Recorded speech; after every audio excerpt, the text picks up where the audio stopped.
सोनाली फोगाट की बहन रुकेश पुनिया कांग्रेस में शामिल। आदमपुर सीट से चुनाव लड़ने की चर्चा। बोली भारतीय जनता पार्टी में महिलाओं का सम्मान नहीं। लोगों में बड़ा रोष है, लोगों में नाराजगी है। उन्होंने खुद मान ली, स्वीकार कर ली भाजपा ने कि उनकी सरकार हरियाणा का नुकसानदायक साबित हुई। तभी उन्होंने अपनी सरकार में चेहरों को बदलने का काम किया है। हमारा संकल्प आज हमने लिया है, हरियाणा में कांग्रेस की सरकार लाएंगे, हरियाणा खुशहाली के रास्ते पे लेके जाएंगे। बड़े बुजुर्गों की 4 महीने के बाद 6,000 पेंशन करवाएंगे। महंगाई का चक्कर तोड़ते हुए हर परिवार को 6 महीने के बाद हर परिवार को 300 यूनिट फ्री बिजली के दिलवाएंगे।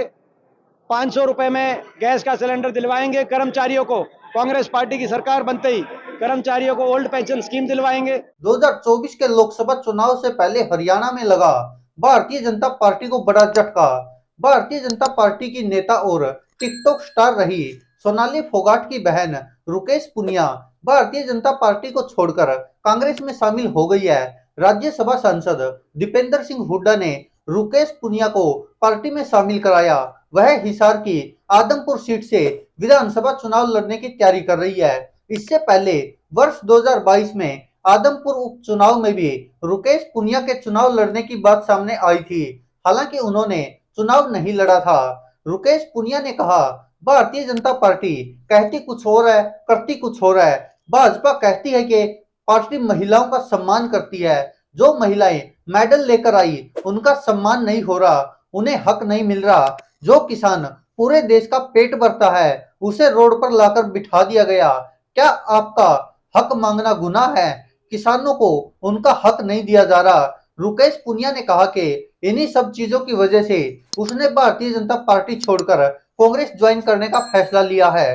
वह अब राहुल गांधी और सोनिया गांधी की नीतियों का प्रचार कर रही है। सोनाली फोगाट की बेटी यशोधरा ने अपनी मौसी रुकेश पुनिया को मां की राजनीतिक विरासत सौंपने की घोषणा की थी। यशोधरा ने कहा था कि वह अभी नाबालिग है और उसकी मौसी रुकेश पुनिया उनकी शुभचिंतक है, इसलिए वह अपनी मां की राजनीतिक विरासत उन्हें सौंपती है। आपको बता दें कि सोनाली फोगाट भारतीय जनता पार्टी की नेत्री थी। उनका 23 अगस्त 2022 को गोवा में मर्डर हो गया था। उस समय गोवा में उसके साथ उसका पीएस सुधीर और सुखविंदर था। सोनाली फोगाट के परिवार का आरोप है कि सुधीर और सुखविंदर ने उसका मर्डर किया है।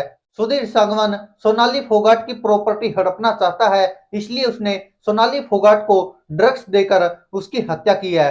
सोनाली फोगाट के भाई रिंकू ने गोवा पुलिस में शिकायत देकर सुधीर सांगवान और सुखविंदर के खिलाफ हत्या का मामला दर्ज करवाया था। फिलहाल दोनों ही जमानत पर बाहर है। दोस्तों, आप क्या कहते हैं इस पर? अपनी राय कमेंट बॉक्स में जरूर दीजिएगा। क्या आपको भी लगता है कि सोनाली फोगाट की बहन रुकेश पुनिया भाजपा छोड़कर कांग्रेस में शामिल हुई है? क्या वह कांग्रेस से आदमपुर सीट से चुनाव लड़ सकती है और क्या इससे भारतीय जनता पार्टी को नुकसान होगा?